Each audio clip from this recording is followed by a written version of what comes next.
ভূত চুৰিৰ দৰে আটাইতকৈ ডাঙৰ স্কেম মহাভাৰততো আছিল নেকি? নিজৰ দেউতাকৰ হাড়দিৰে তৈয়াৰী পাখাহে শকুনি মামাই কিয় ব্যৱহাৰ কৰিছিল? শকুনি মামাই কি চিটিং কৰিছিল যিটো মহাভাৰতৰ মহাপুৰুষসকলে দেখিও নেদেখাৰ ভাও ধৰিছিল? এতিয়াৰ ইলেকশ্যন কমিশনৰ ভূমিকা আৰু মহাভাৰতৰ অন্ধ ৰজা ধৃতৰাষ্ট্ৰৰ ভূমিকা একেই নেকি?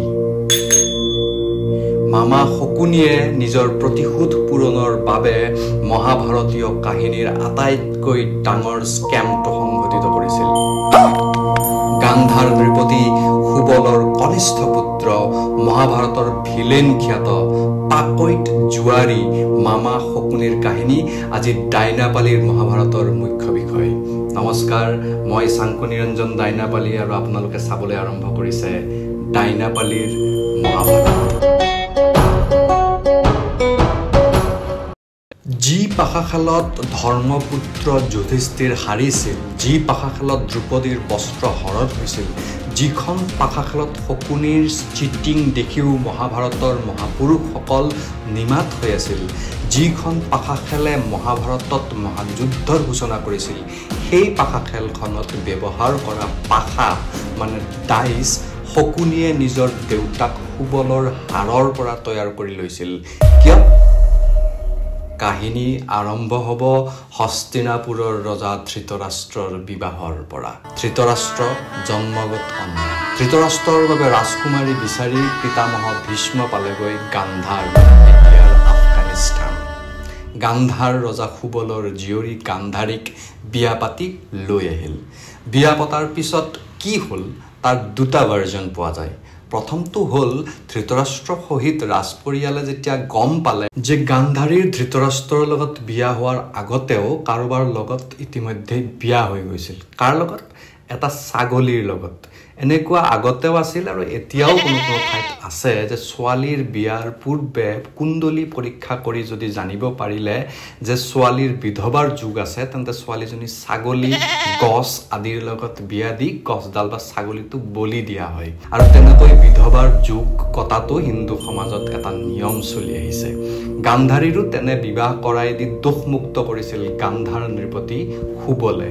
কিন্তু পিছত যেতিয়া বিয়া পাতি উঠি কথাটো গম পালে ভীষ্মৰ ভীষণ খং উঠিল। গান্ধাৰ ৰজা আৰু তেওঁৰ পৰিয়ালটোক এদিন আলহী খাবলৈ বুলি মাতি আনি আটাইকে জেলত ভৰাই থলে। এইটো আছিল এটা ভাৰ্জন। আৰু এটা ভাৰ্জন হ'ল ভীষ্মই ধৃতৰাষ্ট্ৰৰ বাবে ছোৱালী এইবাবেই আফগানিস্তানলৈ চাবলৈ গৈছিল যে ভাৰতত এই কথা সকলোৱে জানিছিল যে ধৃতৰাষ্ট্ৰ জন্মগত অন্ধ। সেইবাবে কোনেও তেওঁক ছোৱালী দিয়া নাছিল। আফগানিস্তানৰ ৰজা সুবলক বিয়াৰ আগত ভীষ্মই জনোৱা নাছিল যে তেওঁৰ ভতিজাক ধৃতৰাষ্ট্ৰ অন্ধ। বিয়াৰ পাছত যেতিয়া গান্ধাৰীয়ে এই কথা জানিব পাৰিলে, তেতিয়া পিতাক সুবলক দুখেৰে এই কথা জনালে। সুবলে এই কথা জানিব পাৰি পিতামহ ভীষ্মক ইয়াৰ বাবে জবাবদিহি কৰোঁতে ভীষ্মই সপৰিয়ালে সুবলক জেলত ভৰাই থলে। আচ্ছা, যি কাৰণতে নহওক সুবল আৰু তেওঁৰ 100টা সন্তান যেতিয়া জেলত আছিল, তেতিয়া জেলত তেওঁলোক আটাইবোৰৰ কাৰণে খাবলৈ মাত্ৰ এবাটি ভাত দিয়া হৈছিল। যদি তেওঁলোক সকলোৱে খায় তেন্তে এজনৰ ভাগত এটামানহে ভাত আহিব। গতিকে ৰজা সুবল আৰু তেওঁৰ পুত্ৰসকলে মিলি এটা সিদ্ধান্ত ল'লে যে সেই এবাটি ভাত আটাইয়ে নাখায়, এজনেহে খাব। বাকীবোৰ মৰি গ'লেও সেই এজন যাতে বাচি থাকিব পাৰে। সকলোৱে ভাবি চিন্তি আটাইতকৈ সৰু ভায়েকজনক সেই এবাটি ভাত খাবলৈ দিব ধৰিলে। সেই সৰু ভায়েকজনেই হ'ল শকুনি। ভোকে লঘোণে যেতিয়া এজন এজনকৈ সুবলৰ পুত্ৰসকল মৰি শেষ হ'ল, তেতিয়া মৰো মৰোকৈ শেষ মুহূৰ্তলৈকে বাচি থকা বুঢ়া সুবলে এদিন শকুনিক মাতিলে। সুবলৰ তেতিয়া শুকাই ক্ষীণাই অৱস্থা বেয়া, মৰো মৰো অৱস্থা। এই অৱস্থাত সুবলে শকুনিৰ আঁঠুত এটা লাথ মাৰিলে। লাথ খাই শকুনিৰ আঁঠু ভাঙি গ'ল। তেতিয়া সুবলে ক'লে, এই যে লাথটো মাৰিলো, এইটো এই কাৰণেই মাৰিলো যে মই ভাবোঁ তই যেতিয়া ইয়াৰ পৰা পলাবি তই পাহৰি যাবি যে তোৰ ভাইৰ হত আৰু মই কিমান আশাৰে তোক এবাটি চাউল খাব দি বচাই ৰাখিলো।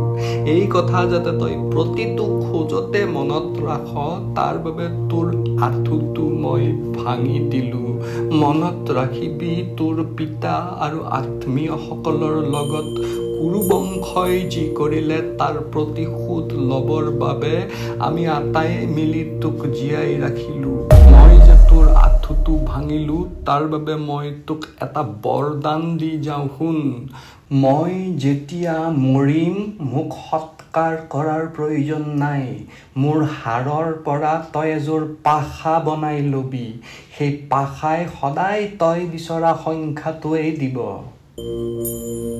সেয়াই ঘটনা যাৰ বাবে মহাভাৰতৰ মামাৰ এখন ভৰি বেয়া আৰু তেওঁ পাখা খেলত সদায় পাকৈত গান্ধাৰীৰ সৰু ভায়েক এই শকুনিয়ে নিজৰ পৰিয়ালৰ লগত হোৱা অন্যায়ৰ প্ৰতিশোধ ল'বৰ বাবে কেনেকৈ কুৰুক্ষেত্ৰৰ যুদ্ধৰ বীজ ৰোপণ কৰিছিল সেই কথা পাছলৈ থলো কথা হ'ল পাখা খেল আছিল দুৰ্যোধন আৰু তাৰ ভায়েকসকল আৰু যুধিষ্ঠিৰ আৰু তাৰ ভায়েকসকলৰ মাজত কিন্তু দুৰ্যোধনৰ হৈ পাখা খেলিছিল মামাই ঠিক যেনেকৈ বেলেগৰ নামত বেলেগে ভোট দিয়ে প্যাৰি সমাজ গই পাখাৰ ডাইচ কেইটা শকুনিৰ নিজৰ যুধিষ্ঠিৰে আপত্তি কৰিছিল যে দুৰ্যোধনৰ হৈ শকুনি মামাই খেলিলেও অন্ততঃ ডাইচ কেইটা দুৰ্যোধনৰ হওক আৰু সেইমতে ৰাইজক দেখুৱাই দুৰ্যোধনৰ ডাইচেৰে খেলা বুলি কৈছিল যদিও আচলতে সেই ডাইচ কেইটা আছিল শকুনিৰ মামাৰ নিজৰ পিতৃৰ হাড়ৰ পৰা নিৰ্মিত চিচিটিভি ফুটেজ চেক কৰিলেই পাই গলোহেঁতেন কিন্তু তেতিয়াৰ দিনত আৰু চিচিটিভি নাছিল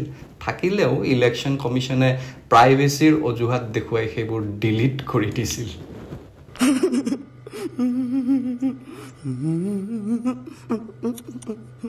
মহাভাৰতত মহা অন্যায় হৈছিল বাবে মহাযুদ্ধৰ সূচনা হৈছিল গতিকে মহা অন্যায় যদি কোনোবা মামাই কোনো কালে এই ভাৰত ভূমিত কৰে তেন্তে মহাযুদ্ধৰ বাবেও সাজু হৈ থকা ভাল কিয়নো মহা পাপৰ পৰা মুক্ত কৰি ধৰ্ম প্ৰতিষ্ঠাৰ বাবে মহাযুদ্ধৰ অৱতাৰণা কৰিবলৈ মহাকবি ব্যাসে মহাভাৰতত অকণো কৃপণালি কৰা নাছিল সেইবাবেই মহাভাৰত মহান নমস্কাৰ মই চাংকু নিৰঞ্জন ডাইনাপালি আৰু আপোনালোকে ইমান সময়ে চাই আছিল ডাইনাপালিৰ মহাভাৰত ধন্যবাদ